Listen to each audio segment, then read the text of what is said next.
بسم اللہ الرحمن الرحیم۔ السلام علیکم۔ صحیح بخاری سے حدیث نمبر 521۔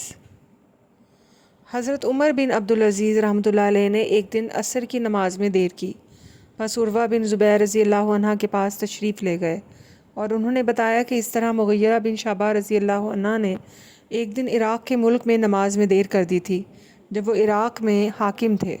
بس ابو مسعود انصاری عقبہ بن عمر ان کی خدمت میں گئے اور فرمایا، مغیرہ رضی اللہ عنہا، آخر یہ کیا بات ہے؟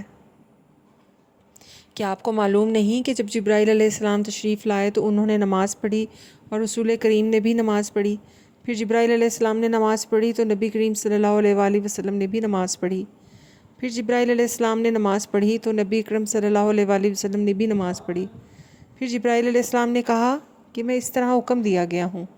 اس پر حضرت عمر بن عبدالعزیز رحمۃ اللہ علیہ نے عروہ سے کہا، معلوم بھی ہے آپ کیا بیان کر رہے ہیں؟ کیا جبرائیل علیہ السلام نے نبی اکرم صلی اللہ علیہ وآلہ وسلم کو نماز کے اوقات عمل کر کے بتائے تھے؟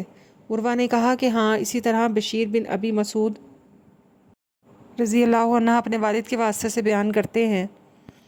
حدیث نمبر 522۔ عروہ رحمۃ اللہ علیہ نے کہا کہ مجھ سے عائشہ رضی اللہ عنہ نے بیان کیا کہ رسول اللہ صلی اللہ علیہ وآلہ وسلم عصر کی نماز اس وقت پڑھ لیتے تھے جب ابھی دھوپ ان کے حجرہ میں موجود ہوتی تھی، اس سے بھی پہلے کہ وہ دیوار پر چڑھے۔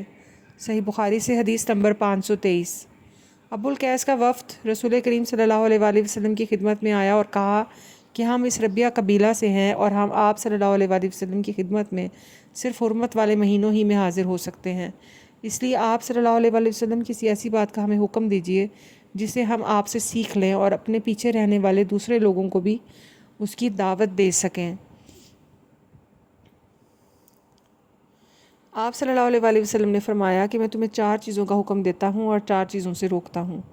پہلے خدا پر ایمان لانے کا، پھر آپ صلی اللہ علیہ وسلم نے اس کی تفصیل بیان فرمائی کہ اس بات کی شہادت دینا کہ اللہ کے سوا کوئی معبود نہیں اور یہ کہ میں اللہ کا رسول ہوں، اور دوسرے نماز قائم کرنے کا، تیسرے زکوٰۃ دینے کا، اور چوتھے جو مال تمہیں غنیمت سے ملے اس میں سے 5واں حصہ ادا کرنے کا، اور تمہیں میں تمبڑی، ہنتم، فسار اور نکیر کے استعمال سے روکتا ہوں۔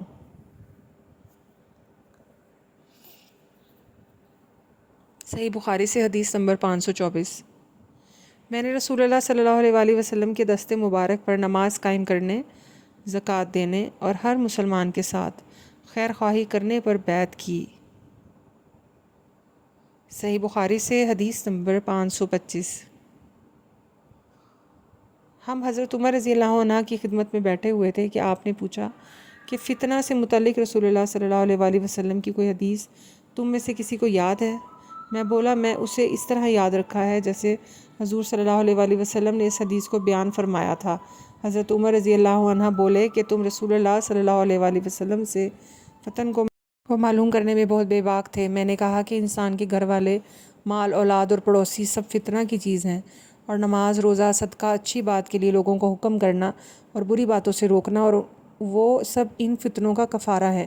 حضرت عمر رضی اللہ عنہ نے فرمایا کہ میں تم سے اس کے متعلق نہیں پوچھتا، مجھے تم اس فتنے کے بارے میں بتاؤ جو سمندر کی موج کی طرح ٹھاٹے مارتا ہوا آئے گا۔ اس پر میں نے کہا کہ یا امیر المومنین، آپ اس سے خوف نہ کھائیے، آپ کے اور فتنہ کے درمیان ایک بند دروازہ ہے۔ پوچھا، کیا وہ دروازہ توڑ دیا جائے گا یا صرف کھولا جائے گا؟ میں نے کہا کہ توڑ دیا جائے گا۔ حضرت عمر رضی اللہ عنہ بول اٹھے کہ پھر تو وہ کبھی بند نہیں ہو سکے گا۔ شقیق نے کہا کہ ہم نے حذیفہ رضی اللہ عنہ سے پوچھا کہ حضرت عمر رضی اللہ عنہ اس دروازے کے متعلق کچھ فرمایا کرتے تھے؟ تو انہوں نے کہا کہ ہاں، بالکل اسی طرح جیسے دن کے بعد رات آئے گا، رات کے آنے کا۔ میں نے تم سے ایک ایسی حدیث بیان کی ہے جو قطعاً غلط نہیں ہے۔ ہمیں اس کے متعلق حذیفہ رضی اللہ عنہ سے پوچھنے میں ڈر ہوتا تھا کہ دروازہ سے کیا مراد ہے، اس لیے ہم نے مسروق سے کہا کہ وہ پوچھیں۔ انہوں نے دریافت کیا تو آپ نے بتایا کہ وہ دروازہ خود حضرت عمر رضی اللہ عنہ ہی تھے۔